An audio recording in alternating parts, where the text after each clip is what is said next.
Principal Matters Podcast, episode 493.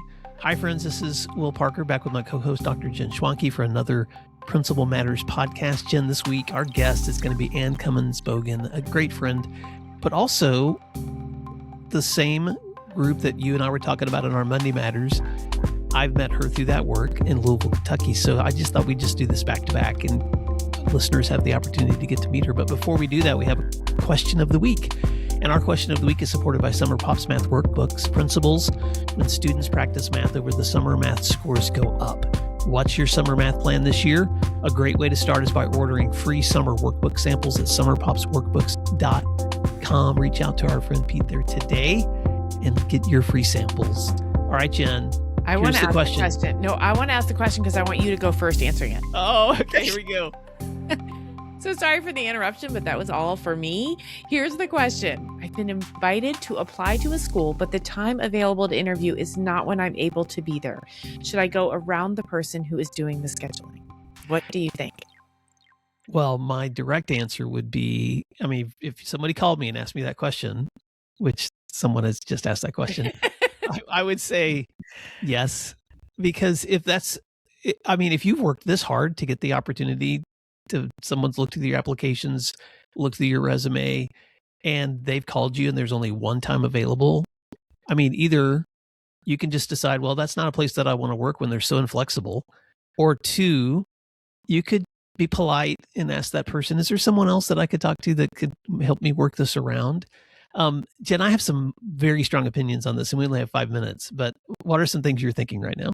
Well, wait, you can't do that. Okay, well, you want me to give more strong opinions? Yes, give your strong opinions. Okay, here's Will's strong opinions. And I know I'm speaking to a world of educators who live this every day, and my solution may not fit in every box. Okay, I'm just going to say that. But we live in a time when finding high quality educators is really hard. Why would we not, when we're trying to schedule someone in for interviews, if we run into a situation where we've created impossibility because we already set the schedule and then we call them and try to fit them into this one day, one slot, why would we not try to exercise flexibility in that situation if it means we may have a chance to get somebody really good? And so I just think the onus needs to come back on those of us that are doing the scheduling and interviewing to remember how hard it is sometimes to be on the other side of that. Now, I know there's a flip to that, which means that especially if you're pulling together committees and, but again, and some of those things may be beyond your control. Right. But let me pause because I can start ranting. What I was going to say is I think a lack of flexibility is a problem. I agree with you. And I have found generally most educators are wonderful about this because we've all been there, right? We've all had the sick kid. We've all been going on the spring break. We've all been, scheduled, whatever. And so typically people are wonderful about that. But I think what you just said is a good reminder that we need to be flexible. And so it might be for this listener that the only thing he or she needs to do is say, I just can't be there, but boy, I sure want to. Are there any other opportunities? And if the answer is no, absolutely not, well, that might be an indicator that this isn't a place you want to work, because the first time your kid gets strep throat, you might be feeling like you got in trouble. I agree. I don't want to divulge any more about this question that came to me than I don't want to say enough that would shine a light on someone's story that they may not want public. Mm-hmm. But I will just say that this isn't the first time I've seen people face these kinds of situations.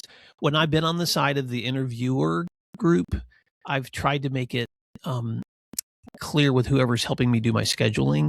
If you run into something, let me know. I have had some folks that maybe they lived long distance, and so virtually bringing them in to that situation was the only option other than them not being able to attend, and if they were a high quality candidate. And Jen, it often depends on the kind of position too that you're looking for. Because if I'm, for instance, applying for a superintendent's role, by golly, I'm going to be there on when that slot is available. But if I'm applying for a teaching opening and there's a bunch of other candidates available, then it may be a little different. So that's right. Again, these Q&As are only 5 minutes, and but I do want to say I'll make a note to put this in the show notes. But our good friend Jimmy Casas, almost every year he does a PD offering called Hiring for Excellence, and I love what I love about that training is he just goes through his 20 years of all the craziness he's done in interviews, and kind of makes a list of just rules of thumb to keep in mind when you're on either side of that, so that you can navigate some of the weirdness involved. Jen, I don't know how we land this plane, but we need to move over to our wonderful guest. How can folks stay connected with you and your resources this week? Yep, they can find me at jenschwanke.com and sign up for my newsletter there. It's called Principal Problems. Sign up and you get a weekly newsletter. Oh, you don't want to miss that newsletter here. It's wonderful. And you can find today's show notes and all of our other resources at my website at williamdparker.com.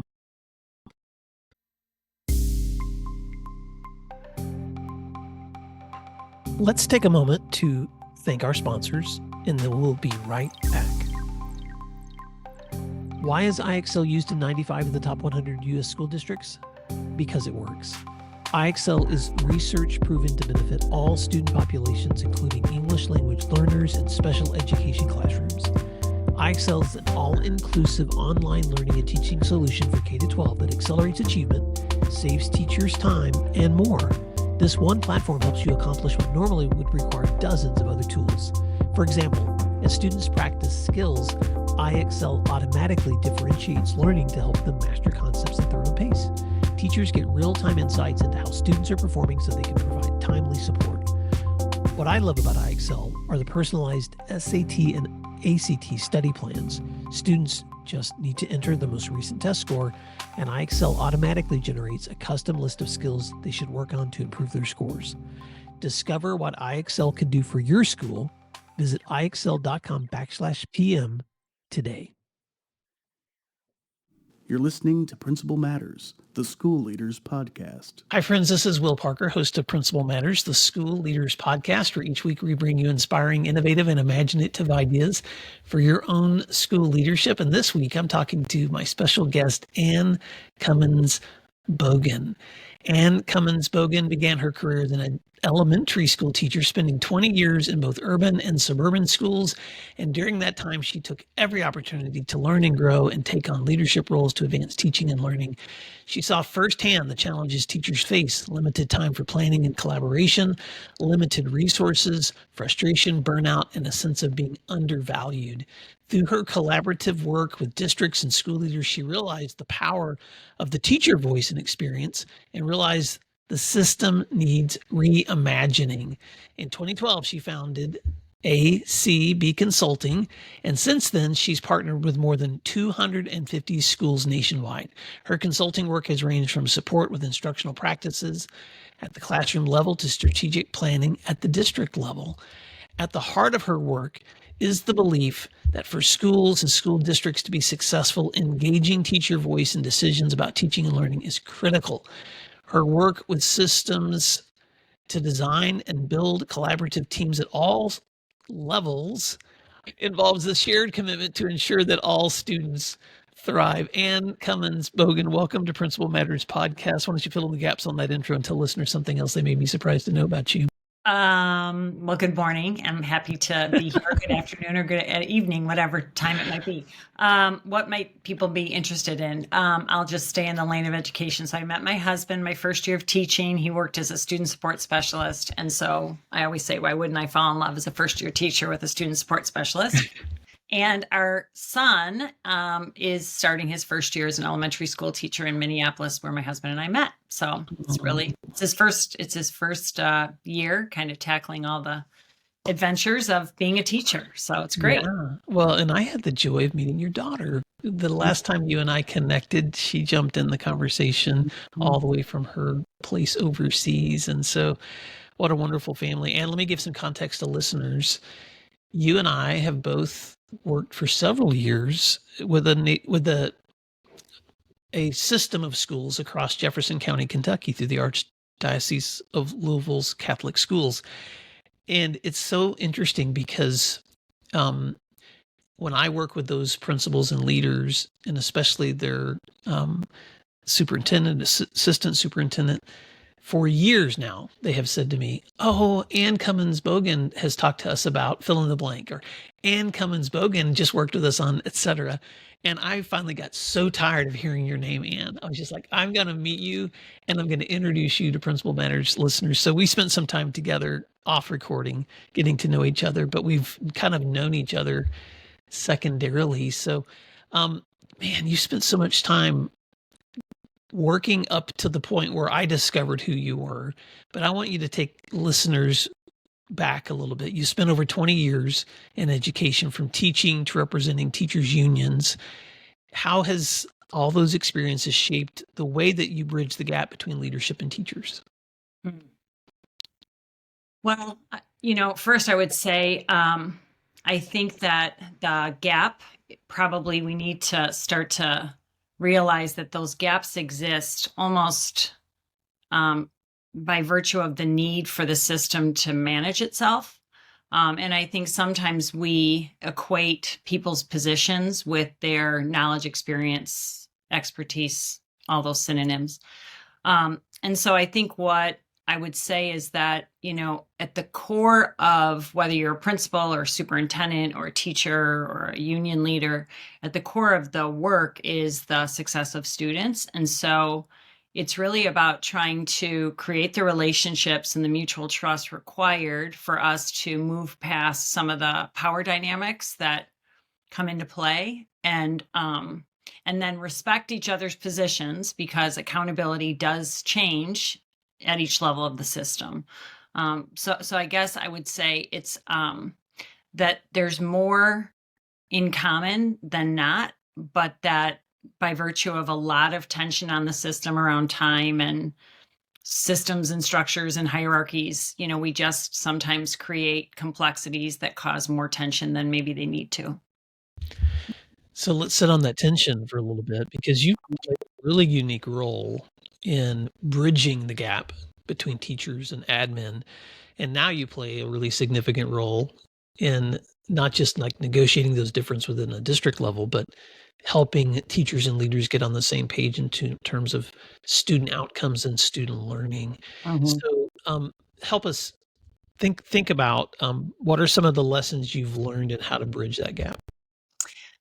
I think the first is, the notion of clarity about what the goals are. And I think that's critical. So one of the strategies that one of the key initiatives, if you will, or strategies that I use with schools is to build a collaborative team made up of the principal, teaching staff, and certificated staff as well, teacher assistants, and other every district and school has different names, but really building some clarity around what is it we're trying to accomplish as a school. And so we've narrowed down to 3, what we call our foundational practices: high quality instruction, a culture of belonging and rightful presence of all students, and effective systems and teams.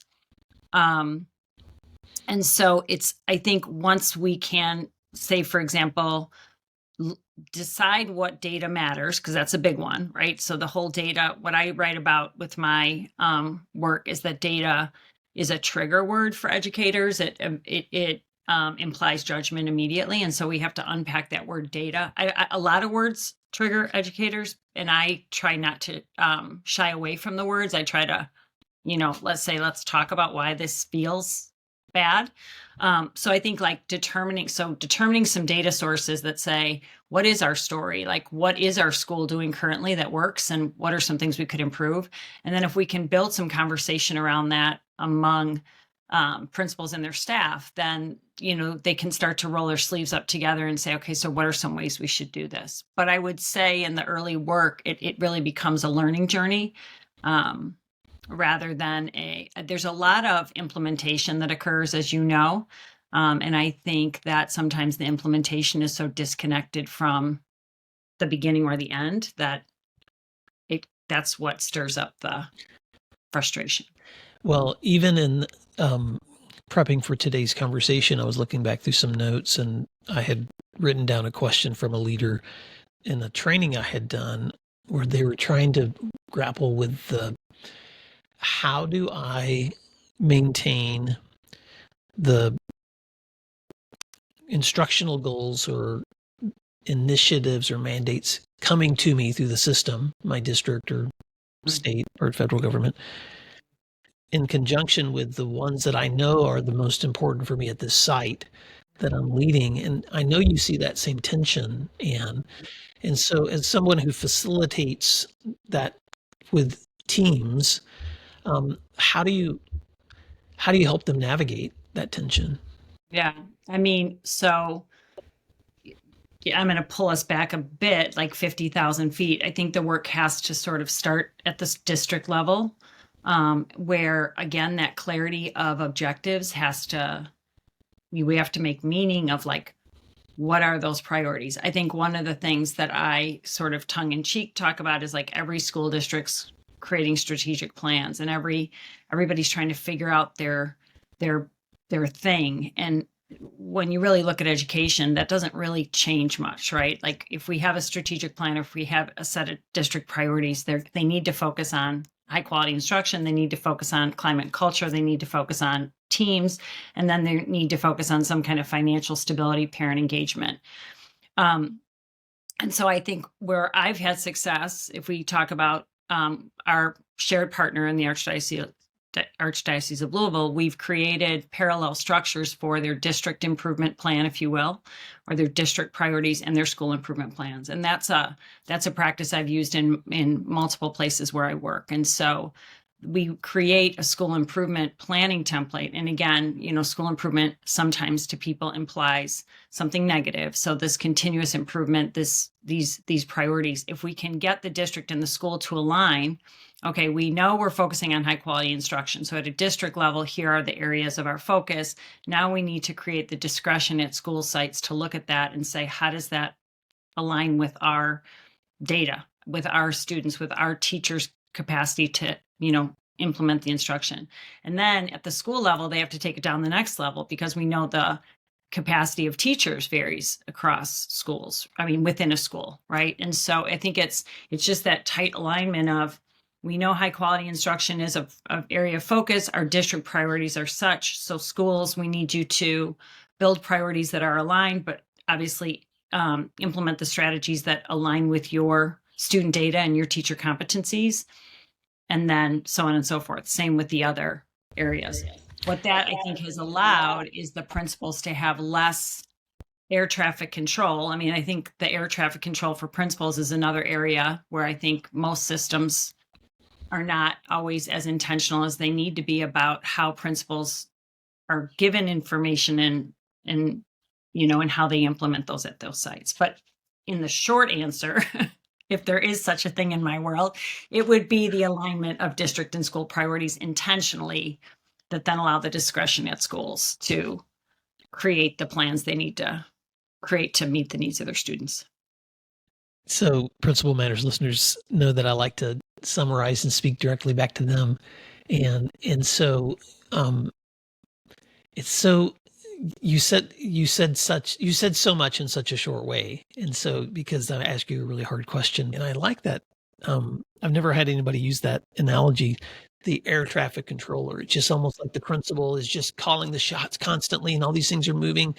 And so your vision is, okay, hey, let's actually bring everyone to the table who needs to be, so that we're not just air traffic controlling all these things, but we're actually all going the same way, in the same direction.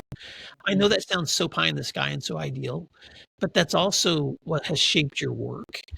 So I want to switch gears a little bit. Feel free to speak to that before I ask the next question, if you have anything else you want to say. No, I think that's it. And I think the only other thing I would say that's critical to that is also timing. So we have to remember that, there's a lot of time for central office administrators, particularly, to be at work when for sure teachers are not there over the summer, and principals are there, but, there may not be set structures for them to be engaging in collaborative meetings. And so sometimes it seems like summer is the time where I sort of, and I I have great respect for all central office administrators and the good work that they do. Like, it's critical, but they have a lot more time to dream up ideas for what schools will do. And so, in my experience as a teacher, you take summer off and you have a day and a half of institute where all those great ideas that central office cooked up over the summer kind of get landed on your plate. And then meanwhile,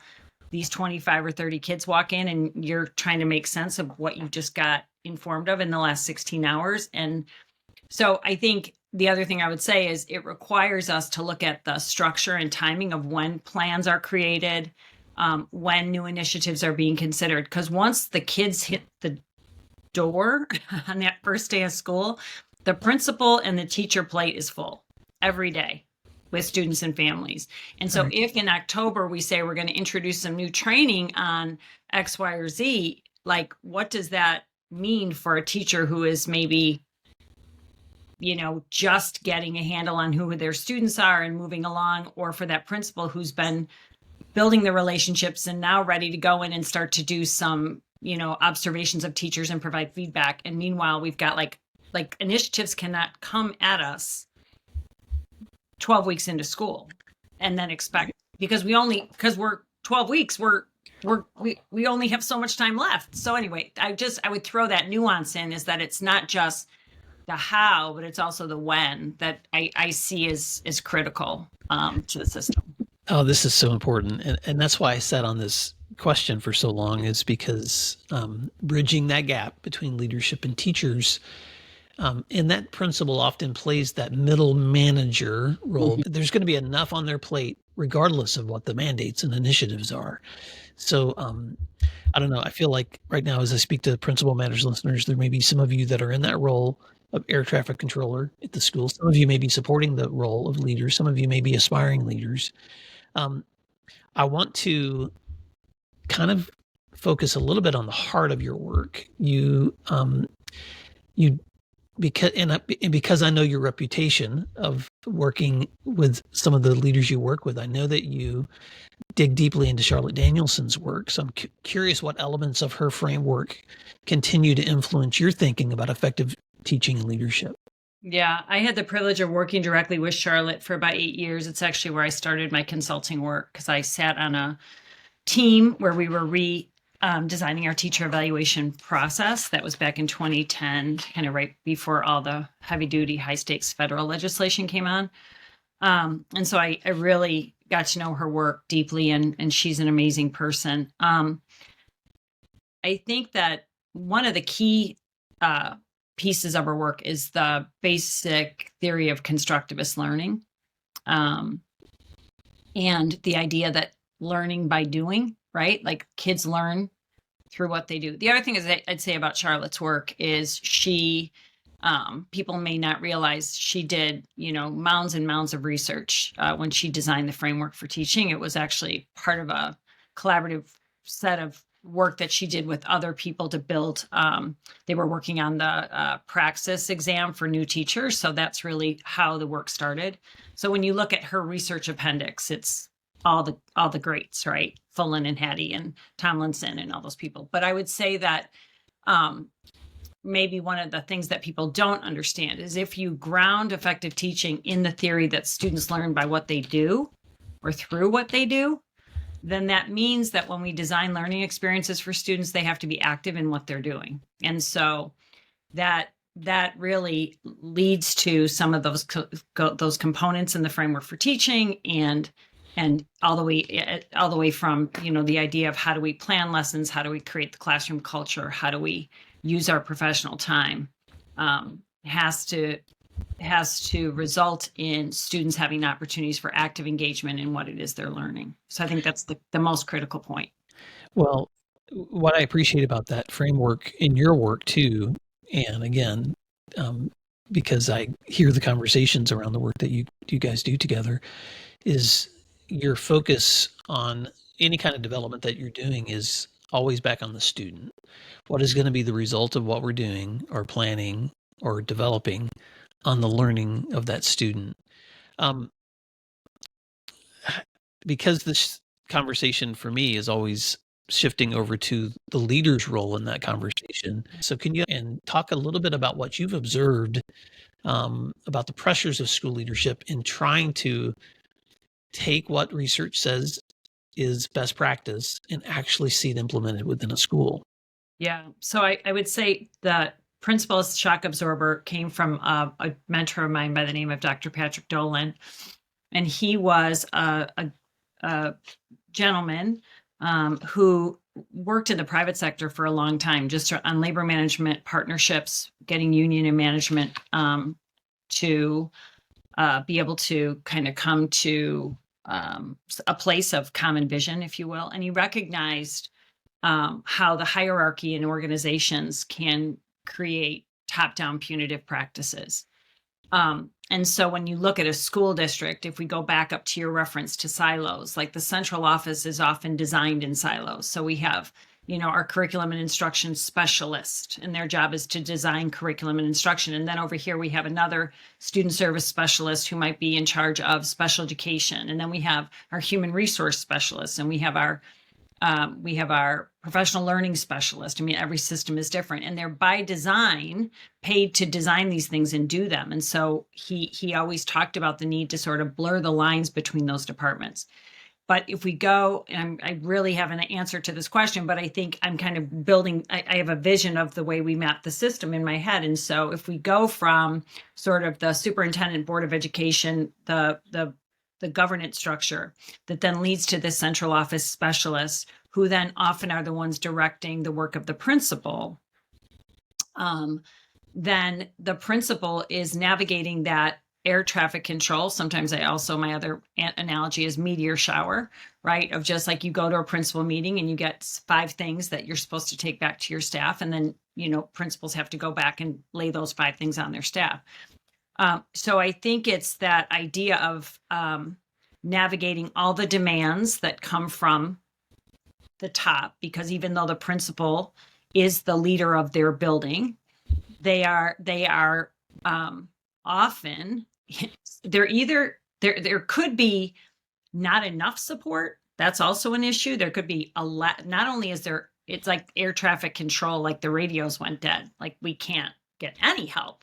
In the sweet spot, there is obviously a 2-way information system that keeps people informed.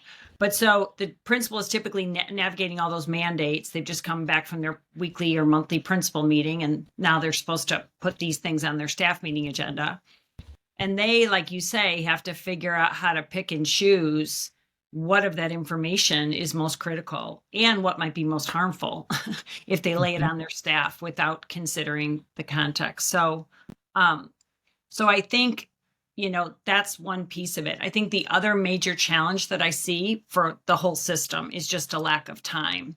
So, it's often just, principals go, they get the latest updates. Okay, now at your next meeting, go share these updates. Okay, and now teachers, I think I do the math. I think teachers have less than 5% of their time is really designated for thinking time.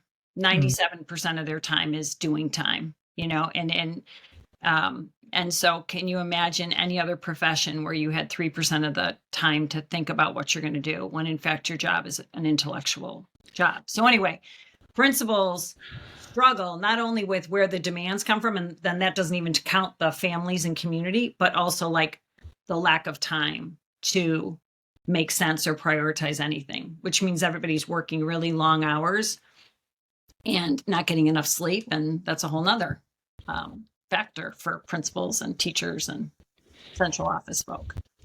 Well, what I appreciate about that, and first of all, because I'm a summarizer, that governance model from boards of education to superintendents to specialists and directors to, and there's so many titles for those, assistant superintendents and coordinators, to principals, and then within the school itself, depending on its size, the assistant principals and the deans and the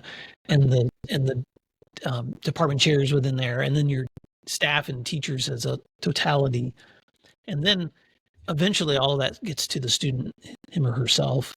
And then even within that model, you've got your state mandates, your federal mandates, you've got all of this motion that's happening. And because I've done this work for so long, I've talked to a lot of leaders across the spectrum, private, charter, public, and I don't know, there seems to be this assumption within each of those spheres that it might be better in the other one.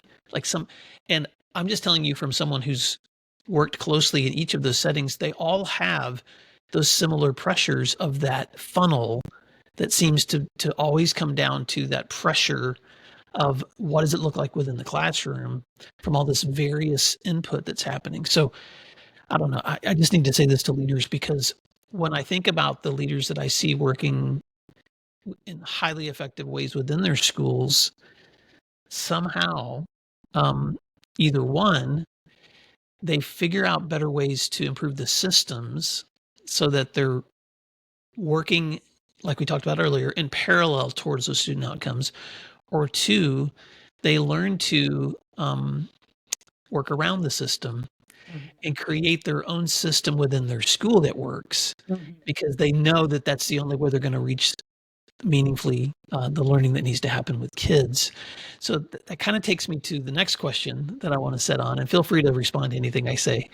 Sure. Yeah, but you focus a lot on building and designing and leading better systems so that teachers and leaders don't have to spin all these craziness, create all these options to work in spite of the system that I have. You're stepping right in the middle of it. So can you walk us through what those domains look like? There's sort of a needs assessment component to it. So what's the story and who knows it? Oftentimes our work starts at the district level because, as I mentioned, we can go in and work with the school, and that's really rewarding and great work. And in some senses is, more tangible. And I do that a lot. I work with principals and I go through classrooms with them, and we talk about best ways to coach. And, and in fact, you and I will, some of this, we both coach some of the same principals, and they get something out of both of our conversations. So we must be, we must be brilliant in our own right, and then collectively.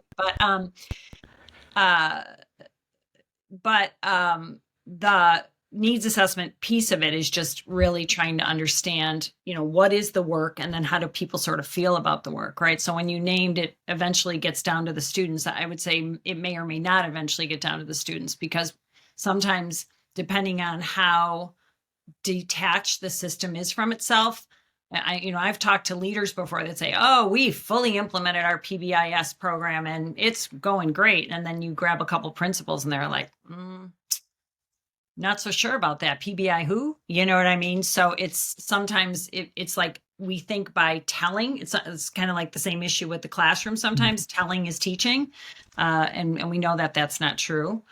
So a needs assessment. And then, again, clarifying, helping the system to organize its priorities, whether that, at the most sort of formalized process would be through some kind of a strategic plan, or just in the, if there are district or, already developed domains or priorities, kind of aligning those. I think part of the needs assessment then is also figuring out that connective tissue between the district or the central office or, and the schools themselves. So I too have had an opportunity to work, with private, laboratory schools, those kinds of, and so, as you know, like the infrastructure is always slightly different, but I do think that the connective tissue between whoever those decision makers are, especially if they are limited in scope in terms of perspective, like how does the system inform itself? So we have a framework, and one of the critical components to it is what we call our robust information system. So it's the way that information is shared and then also received. And so once we determine the connective tissue between the, let's say it's the district and the schools, then we help to build bridges, right? We build typically some kind of a structure at the district level that's made up of principals, district administrators, union leadership, if it's a unionized system, teacher voice regardless. And then at each school, which is where I think really the motor is the school is a similar structure, a school leadership team. And I always say, leadership teams at the school level are not an innovative idea. They've been around. I sat on them myself. But I think we often talk about school leadership teams that move from logistics to learning. So making sure that this team is really about what's happening with our student data, how are teachers collaborating, if there is, such a thing as a PLC. Sometimes that's a bad acronym, but is there time for teacher collaboration? How do teachers use that? And then how does that translate into the classroom? And then it's just a matter of, like you say, it's build, design, and lead, but it's always kind of coming back to, do we have a place where we know what we're trying to do? Do we have mechanisms to listen and learn as to how it's going? And then do we have systems and processes for refining what needs to be refined to make it happen? So needs assessment, and then helping to design and build structures, and then, support in building and developing those teams. I don't have to tell you this, Anne, but I'm going to say it anyway, that what you just described in a macro level is what happens on a micro level every single day in a good classroom. Mm-hmm. And so, and that's kind of the circle I have to always make when I'm coming back to what are the systems and practices that need to be designed, no matter how complex it is, for student learning to happen. And so that, and I'm not going to repeat everything you just said, but just working through the understanding what people are actually thinking and feeling, to strategically prioritizing what are we supposed to be accomplishing, to connecting those decision makers together, and then evaluating, okay, how are we doing? Listening to the feedback and then refining the practice. That's the cycle of learning that happens with every child. And so sometimes I think we make it harder than it has to be, because we forget that those cycles of learning in any exceptional classroom are the same cycles of learning that should happen in any organization or district or culture. Anything else you want to add to that before we? Well, just the only other thing I'd underscore is that we make it more complicated. And part of it is that we, at the root of that is a lack of true, I don't want to say respect, or I don't want this to be a blame. I think it's just a simple pathology of the system, that we feel like we have to continually create more stuff rather than letting some stuff sit. So I think, even for the student, right? Like, I'm going to use a quick analogy. As a mom, I remember like taking my kids to a museum and thinking like, there's so much to see. And so come on, okay, you saw this, let's get to the next thing.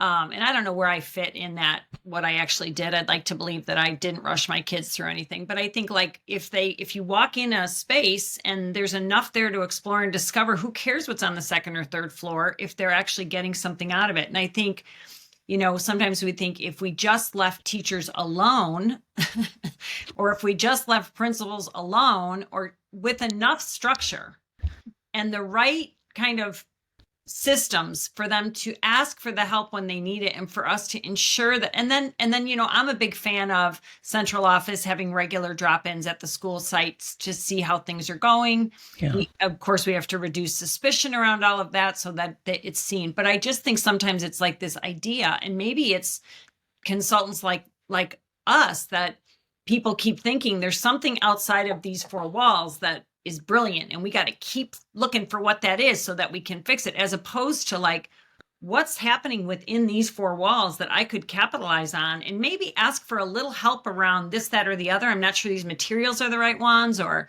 I'm not sure this calendar's working for me. And I didn't say the word calendar, scheduling. I didn't mean to bring that up, because we know that's a nightmare for any school leader or district leader. But that's what I think. I think we just are always throwing more stuff at the system. They're always doing too much. And at the end of the day, I always say, like, there's one teacher who has to sense make all of that and convey it successfully to a diverse group of learners in a way that they all thrive. And I just have to say that, like, we just are doing too much always. Oh, that's so good. There's so much more we could say about that, Anne, but you're so right. And to come back to something you said earlier, if teachers only have about 5% of their working time to actually think, it's the same a lot of time for principals and leaders too. Mm-hmm. The farther you get removed, though, from that those student environments, the more time you actually have to sometimes plan and think. And so the tension becomes when well-meaning people create more work or more systems because of the thinking time they've had for those that are boots on the ground and doing the work. And so, so it's impossible to bring this full circle. But I think one of the things you and I try to do in our work is to invite decision makers and boots on the ground people together, and then guide their time to think together so that the actions that they're taking are the most meaningful. And then I love it. Jen Schwanke, who co-hosts my show with me, said, has told me before in her younger years, she used to say, give me a good teacher and then I'll just get out of their way.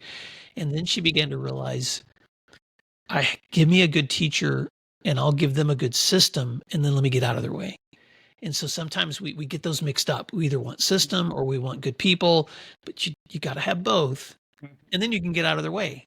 And so let's wrap this up with a conversation that you and I talked about a little bit offline before, and that is this reflecting on the two sides of the same coin, the cynicism and the hope that all of us bring. Because you and I have been doing that even in this conversation, the angst on the one hand, but then the hope on the other. Yeah, it's funny. Like, I wonder, as you're saying that, like, I don't know, like when we talk about that cynicism and hope, right? That I just am repeating what you said because it's helping me construct my idea. But I don't know that when I'm supporting a system, I don't know that I'm wholly aware of it. I do think the cynicism is getting a lot of play. I think ever since COVID, the idea that the teaching profession is just the worst thing to do. And why would anyone, my son is starting as a teacher. I couldn't be more proud. And people say like, well, why would he do that? And so I do like to, I feel compelled to want to play down the cynicism a little bit. But I will say that, we have to recognize that it's a flawed system. Like, if we really think that because when I think I have great ideas of what we could do to change some things, but we don't have time for that. But I do think that it's working with people to find out what they care about and what they know, what their lived experiences are, what their priorities are, and then helping them figure out ways to make that their work, right? And like make that be the focus and the place where they can put their energy. And I think that's where it is. It's sort of cutting through the cynicism, because knowing that if we focus on that, it's a non-starter and we're never moving. But if we can, what I see is educators are passionate, committed, even on their worst day, they are there because they care about kids and they care about, their communities. And so let's lift that voice, even if it's just a principal in their own office, or it's a teacher in their own classroom, or it's an assistant superintendent or a board president for all that matters, just helping them see and validate their hopes and dreams. And that sounds a little hokey, but it's kind of true. And then how can you make those things actionable? And I think that's how I guess think about it in my work. No, I love that because, and I think that's a great way to, wrap up this conversation, Anne, because I think that's your work has just been so deeply committed to the actions necessary to do this work well. Mm-hmm. And you wouldn't do that if you didn't have the hope and the belief and the experience that when this work is done well, students learn and have flourishing, thriving, caring, belonging experiences where they become a stronger version of themselves before they were in that setting. Mm-hmm. And so I know I'm preaching to the choir when it comes to Principal Matters listeners, but I do think it's important for us to both look objectively at the things in front of us that need to be improved and call it what it is, while at the same time holding out the hope for what we know is possible when we can engage in best practices with students or teachers. And just to repeat what you said, make the biggest difference right where we are. Because we may not be able to affect national policy or state policy. I mean, occasionally you'll have a voice in those settings, but those things seem to change so much and are so disruptive that making a difference right where you are is going to be often the most meaningful way that you can make a difference too. As we wrap up, feel free to speak anything else to that, but how can listeners stay connected with you and your work, and any parting words of advice that you want to leave the listeners? Yeah, no, I wholeheartedly agree. No, yeah, we have a website, acbconsulting.org. So check us out there.